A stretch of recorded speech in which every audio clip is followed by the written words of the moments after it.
گزشتہ صدیوں میں جہاں تشیع کا سب سے اہم علمی مرکز حوزہ علمیہ نجف تھا، جو کہ 700 سال پرانی تاریخ رکھتا ہے، اس حوزہ کے بلند پایا اور بے مثل اساتذہ نیز مرقد حضرت امیر المومنین علیہ السلام کے جوار نے اس جگہ کو نقلی اور عقلی علوم کی تحصیل کے لیے بے بدیل جگہ میں تبدیل کر دیا ہے۔ اسی وجہ سے ایرانی طلاب دیگر حوزہ ہائے علمی کے فکر کی بنیاد پر اس دیار کی طرف سے سفر کرنے کے سوائے کوئی چارہ نہیں رکھتے، لہذا محمد حسین طباطبائی اپنی جوانی میں اعلیٰ تعلیم حاصل کرنے کے لیے اپنا شہر چھوڑنے پر مجبور ہوئے اور نجف کی طرف چلے گئے۔ علامہ کے قلم سے ان کا اپنا زندگی نامہ۔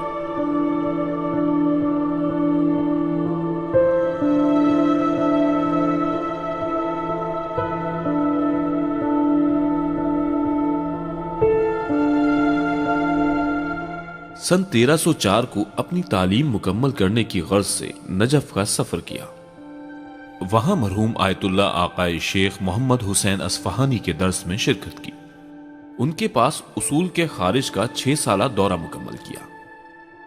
اس طرح معظم لا کے درس فقہ میں 4 سال تک شرکت کرتا رہا۔ مرحوم آیت اللہ آقائے نائینی کے درس فقہ میں بھی 8 سال تک شرکت کی۔ اس طرح معظم لا کے درس اصول کا بھی ایک دورہ مکمل کیا تھا۔ مرحوم آیت اللہ آقائے سید ابو الحسن اصفہانی کے درس فقہ میں بھی کچھ عرصہ شرکت کرتا رہا۔ علم رجال کی کلیات کو مرحوم آیت اللہ آقا حجت کوہ کمری کے پاس پڑھا۔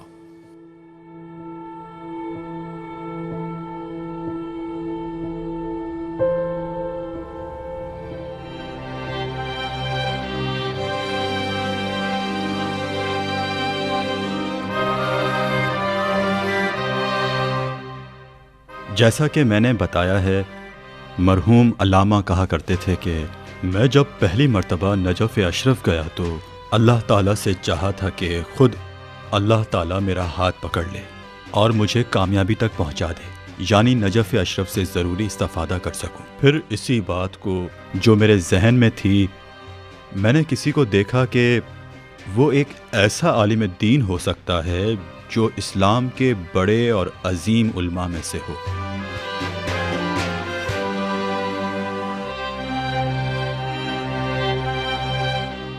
آقا قاضی ہر چیز سے علامہ طباطبائی کے لیے۔ میں اس لائق نہیں ہوں کہ آقا قاضی کے بارے میں بات کر سکوں۔ آقا قاضی ان لوگوں میں سے تھے کہ جن کو افسانوی شخصیت کہا جا سکتا ہے۔ میں نے بار بار دیکھا ہے کہ جب علامہ طباطبائی ان کا اسم مبارک اپنی زبان پر لاتے تھے تو ان کے جسم میں لرزہ طاری ہو جاتا تھا، جسے ہم مشاہدہ کر سکتے تھے۔ جو احکام وہ دیا کرتے تھے گویا وہ پہلے خود اس پر عامل تھے۔ جب وہ یہ جملہ کہتے کہ اپنے آپ سے راضی نہ رہا کرو، پھر شاگردوں کی طرف ایک نظر کرتے اور سر کو نیچے جھکا لیتے اور خاموش ہو جاتے۔ علامہ کا یہ جملہ ان کے شاگردوں میں ایک انقلاب بھی پیدا کر دیتا تھا، ان کے اندر ایک مانوی روحانی تبدیلی کا باعث بھی بن جاتا تھا۔ صرف یہی ایک جملہ کہ اپنے آپ سے راضی نہ رہا کرو۔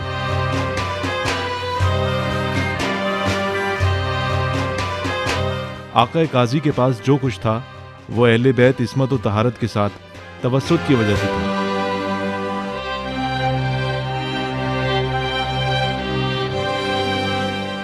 مرحوم آقا قاضی کا بھی یہی شیوا تھا کہ جو کوئی بھی آتا اور وہ یہ تشخیص دیتے کہ انہی افسانوی کردار میں سے ہے تو پھر اس کے پیچھے چلے جاتے تھے۔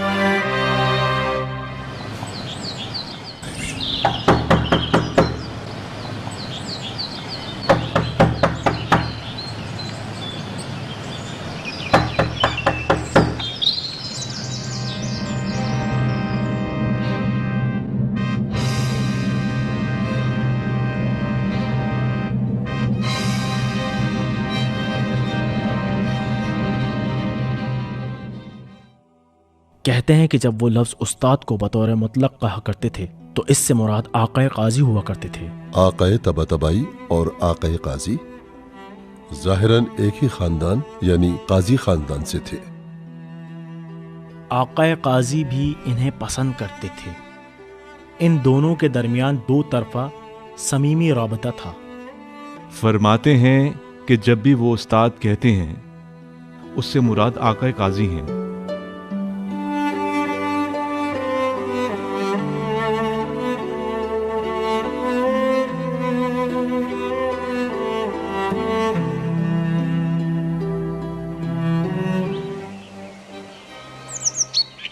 من به سرچشمه خورشید نه خود بردم راه، ذره بودم و چشم ذره بودم و مهر تو مرا بالا برد.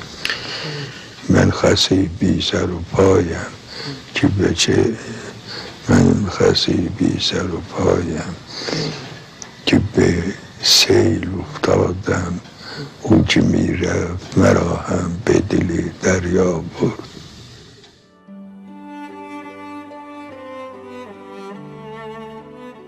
یہ بات سچ ہے کہ علامہ طباطبائی کی یہ جو مانوی شخصیت ہے، یہ شخصیت مرحوم آیت اللہ قاضی کی بنائی ہوئی شخصیت ہے۔ آقا قاضی نے مرحوم علامہ کی صلاحیتوں کو ابتدا سے ہی جان لیا تھا کہ آپ فلسفے کے پیچھے جاؤ گے اور ضروری ہے کہ آپ پختہ عقل کے پیچھے جائیں گے، لیکن سوز و گداز والا دل بھی ہمراہ ہونا چاہیے، یعنی پختہ عقل اور سوختہ دل کو اکٹھا لے کر چلو۔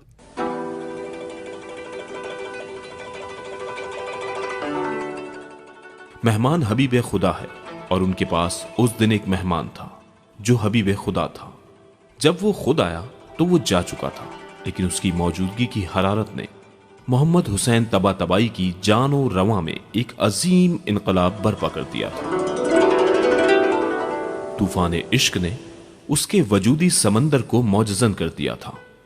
اس کی آواز کی گونج ہمیشہ کے لیے محمد حسین طباطبائی کی کانوں میں آسمانی گیت بن کر گونجنے لگی۔ سید محمد حسین، تہذیب نفس کی فکر کرو۔ اگر دنیا چاہتے ہو تو نماز تہجد پڑھو، اور اگر آخرت چاہتے ہو تو بھی نماز تہجد پڑھو۔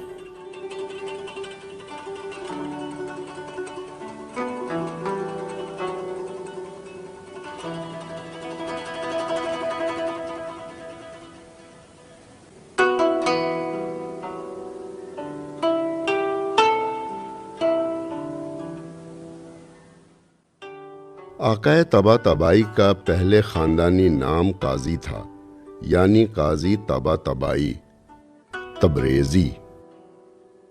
اوائل میں جب وہ مقالہ لکھا کرتے تھے تو لکھتے طبع طبائی تبریزی۔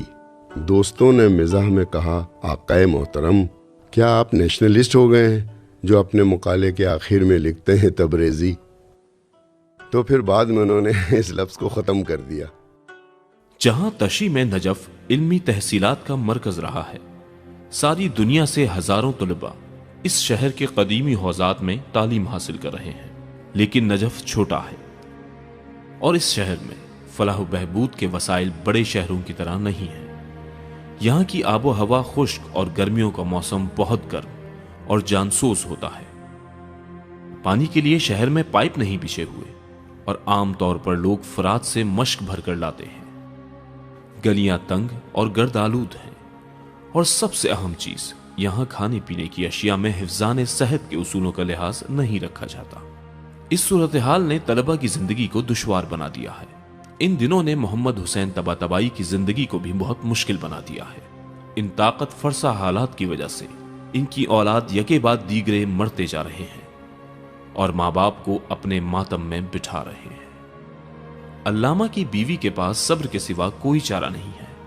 محمد حسین طباطبائی آخر عمر تک خود ان کو بزرگواری کا مرہون منت سمجھتے رہے ہیں اور اکثر یہ جملہ کہا کرتے تھے، اگر میری بیوی کا حیران کن قسم کا صبر و تحمل نہ ہوتا تو نہیں معلوم کہ میں ان حالات میں تعلیمی سلسلے کو جاری رکھ سکتا تھا یا نہیں۔ ان کے لیے سب سے اہم جس کا کردار تھا وہ ان کے عیال تھے، یعنی ہماری والدہ محترمہ۔ وہ خود کو اپنے شوہر میں تلاش کیا کرتی تھیں اور آخر عمر تک یوں ہی تھا۔ انہوں نے اپنے شوہر کو قبول کر رکھا تھا اور ان کی مشکلات کو صبر و تحمل کے ساتھ سہتی تھیں۔ ان حالات میں چند ایک بچے 2 سال سے پہلے ہی فوت ہو گئے تھے۔ یہ بات عورت کے لیے بہت اہم ہے کہ ان کا پہلا بچہ مر جائے، خواہ وہ بچہ دوسرا، تیسرا یا چوتھا ہو۔ جو بچہ کم سنی میں مر جائے، ماں کے لیے تو یہ دکھ ہی ہے۔ وہاں کا موسم بہت ہی سخت تھا، ان کے لیے بالکل بھی سازگار نہیں تھا۔ آقا قاضی اکثر ان کے گھر آیا کرتے تھے۔ میری والدہ نے مجھے بتایا کہ تمہارے والد نے مجھے اجازت دی تھی کہ جب بھی آقا قاضی ہمارے گھر آئیں تو میں راستے میں انہیں سلام کروں۔ اسی طرح ایک مرتبہ آقا قاضی کہنے لگے، اے میری بیٹی، پریشان نہ ہو، اس مرتبہ تمہارا بچہ زندہ رہے گا، اس کا نام عبدالباقی ہے۔ والدہ نے بتایا کہ تمہارے والد کو ابھی خبر نہ تھی کہ میں امید سے ہو چکی ہوں۔ مجھے تمہارے باپ سے بہت شرم محسوس ہوتی تھی۔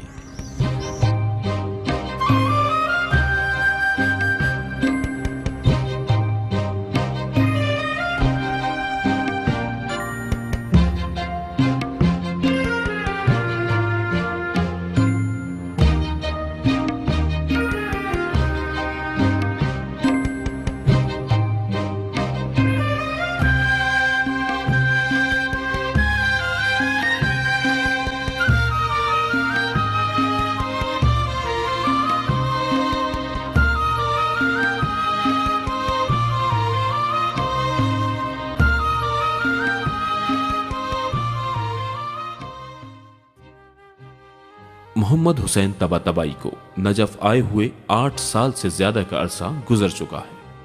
ان کی زندگی کا گزر اوقات اس کم ترین رقم کے ساتھ ہو رہا ہے جو تبریز سے شاد آباد کی زمینوں سے آتی ہے، لیکن انہی دنوں ایران میں رضا شاہ اپنی جابرانہ حکومت کے ستون مضبوط کرنے کے لیے اپنی پسندیدہ اصلاحات کو نافذ کرتا ہے۔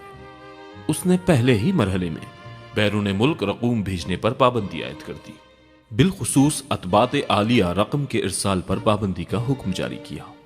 اس بنا پر ایرانی طلبہ کی زندگی شدید مشکلات کا شکار ہو گئی، سخت تنگ دستی ہونے لگی۔ ادھر جوان علامہ اپنی ذاتی رائے کی بنا پر سہم امام اور وجوہات سے استفادہ نہیں کرتے، لہٰذا زیادہ سخت حالات سے دوچار ہو گئے۔ محلے کے دکاندار اور جان پہچان والے افراد سے لیے جانے والے قرضوں کا سلسلہ بڑھتا ہی چلا جا رہا ہے۔ مجبور ہو کر گھر کے وسائل فروخت کرنا شروع کر دیے ہیں۔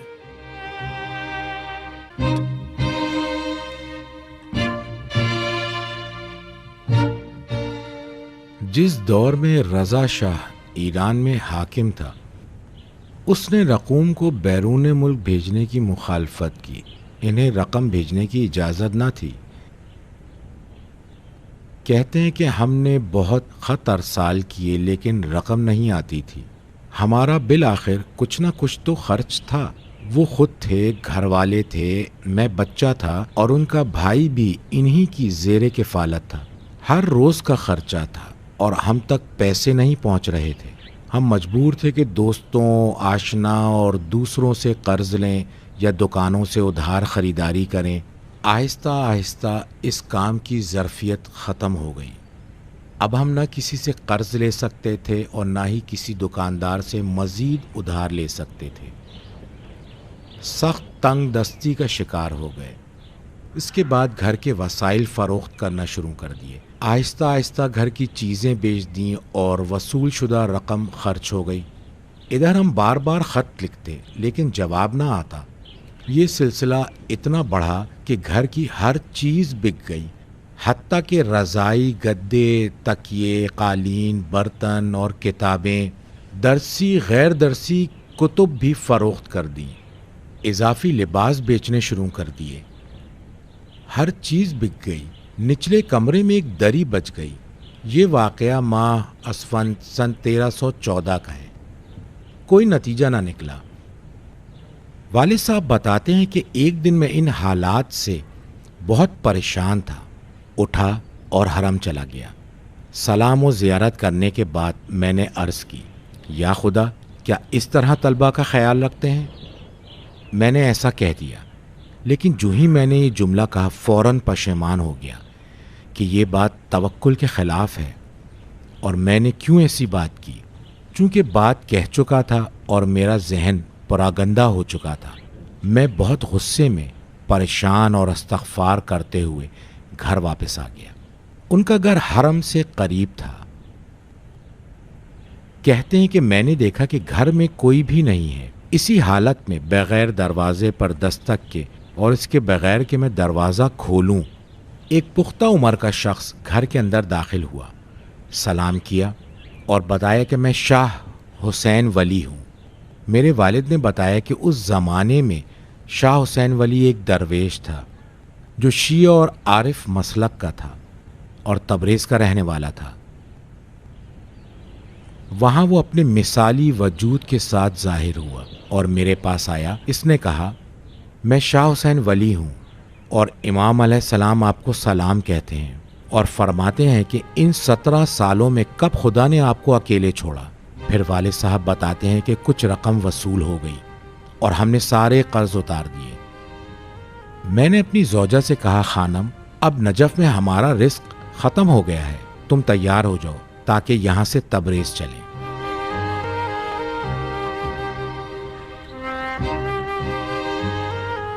ہمارے پاس کوئی سامان تو تھا ہی نہیں کہ جس کی ہم فکر کرتے۔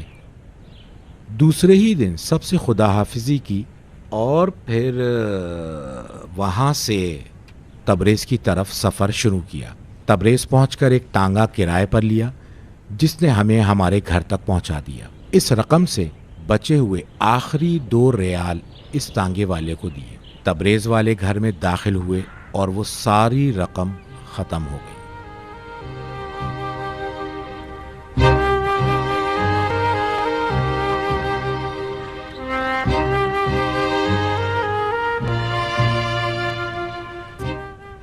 سن 1314 کو معاشی تنگ دستی کی بنا پر مجبور ہو کر واپس آ گئے اور اپنی پیدائش گاہ تبریز کی طرف لوٹ گئے۔ تبریز اور اطراف سن 1314، شاد آباد گاؤں سن 1385۔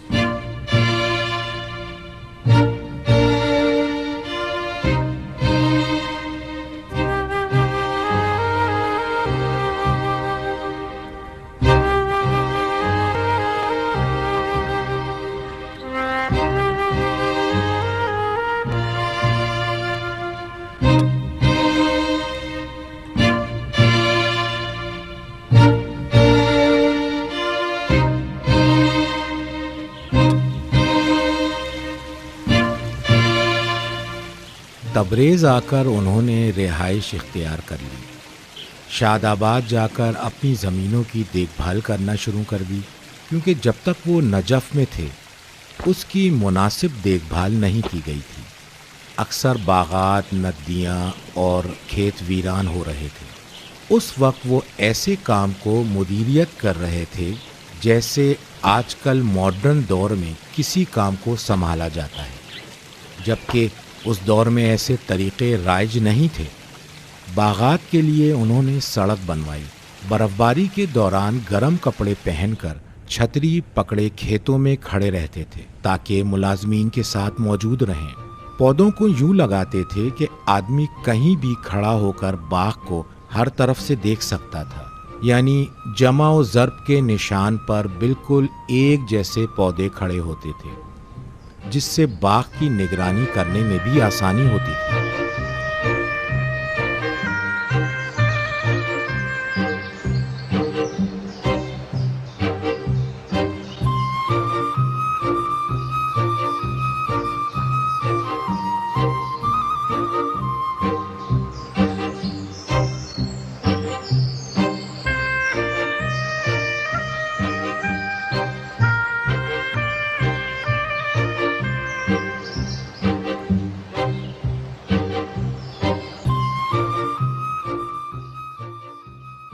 آج اگرچہ ان کے بقول تدریس اور علمی تفکر سے سوائے ایک مختصر کاوش کے دور ہو چکے ہیں، لیکن گاؤں والوں کے ساتھ مل کر شاد آباد کے ویران باغات کو ایک چھوٹی سی جنت بنانے میں کامیاب ہو گئے ہیں، اور کئی سال کی تنگی اور دربدری کے بعد ان کے گھر والوں اور بچوں نے آسائش اور سکون حاصل کیا ہے۔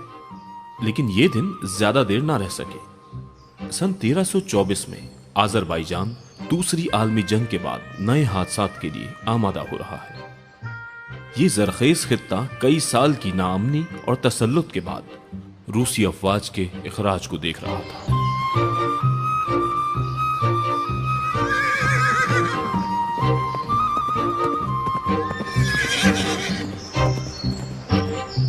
سن 1320 تک کہ جب اتحادی افواج ایران میں داخل ہوئیں، اس وقت تبریز اور آذربائیجان میں امن و امان کی صورتحال بہت کمزور پڑ چکی تھی۔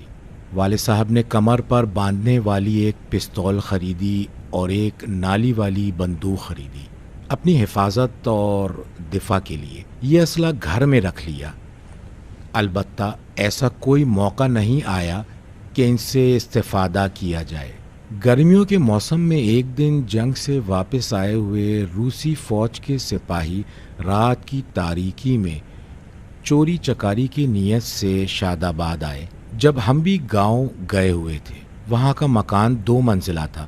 والد صاحب نے کہا آپ لوگ نیچے چلے جائیں، اور خود اوپر کی چھت پر چلے گئے اور وہاں مورچہ بنا کر ہوائی فائرنگ شروع کر دی، جس سے ڈر کر وہ فوجی بھاگ گئے۔ تہران میں رضا خان اپنے قدیمی ارباب کے غضب کا شکار ہو گیا اور ملک سے چلا گیا۔ اس کشمکش اور قحط کی حالت میں جاتے ہوئے اپنے بیٹے محمد رضا کو تخت پر بٹھا گیا۔ مرکزی حکومت بہت کمزور پڑ چکی تھی، جس بنا پر علاقائی قوتوں کو سر اٹھانے کا موقع مل رہا تھا۔ آذربائیجان میں ڈیموکریٹ پارٹی اپنے لیڈر جعفر پیشاوری اور روسی بورشکوا ان دونوں کی حمایت سے قابض ہونے میں کامیاب ہو گئی۔ جعفر پیشاوری نے علاقے کا کنٹرول سنبھال لیا، اشتراکی نظریات کی ترویج کے ذریعے اپنے ہمسائے کے مال و اسباب پر قبضہ کرتے رہے۔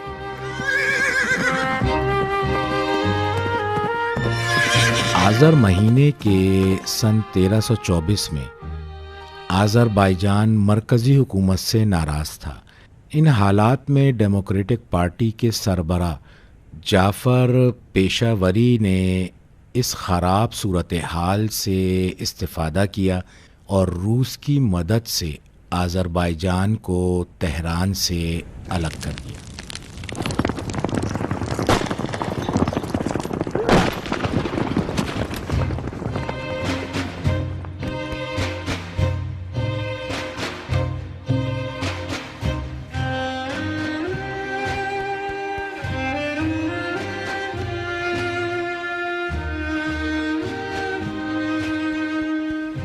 بہت سے مالکین کو قتل کر دیا گیا اور ان کے مال و اسباب کو لوٹ لیا۔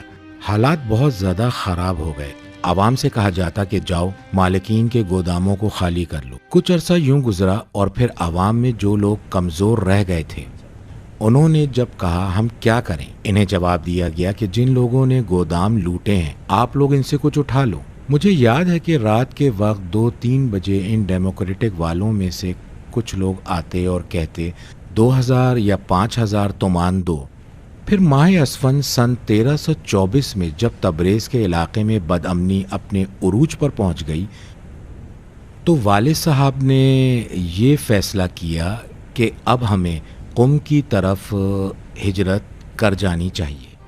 10 سال سے کچھ زیادہ عرصے تک ایسے حالات میں زندگی گزاری کہ حقیقت یہ ہے کہ اس دور کو میں روحانی طور پر خسارت کا دور شمار کرتا ہوں، اس لیے کہ زندگی کے لیے ضروری معاش کو سامان دینے اور سماجی تعلقات کو باقی رکھنے کی خاطر علمی تفکر سے سوائے ایک مختصر تعلق کے علاوہ بالکل دور ہو چکا تھا، مسلسل اندرونی طور پر سخت رنج اور تکلیف میں تھا۔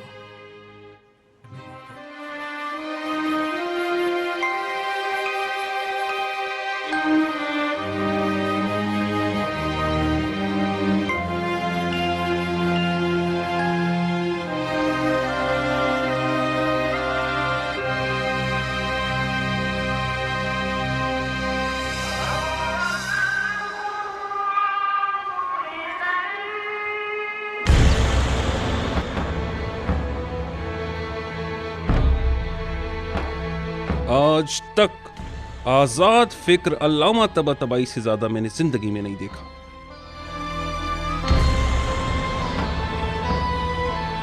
لوگوں کے اور اپنے درمیان کسی بھی قسم کے فرق کے قائل نہ تھے۔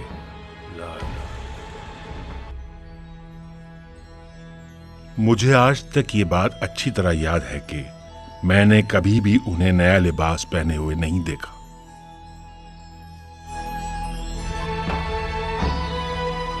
اگر آپ انہیں کبھی نماز پڑھتے ہوئے دیکھ لیتے تو حقیقتاً وہ نماز میں محو ہوتے تھے۔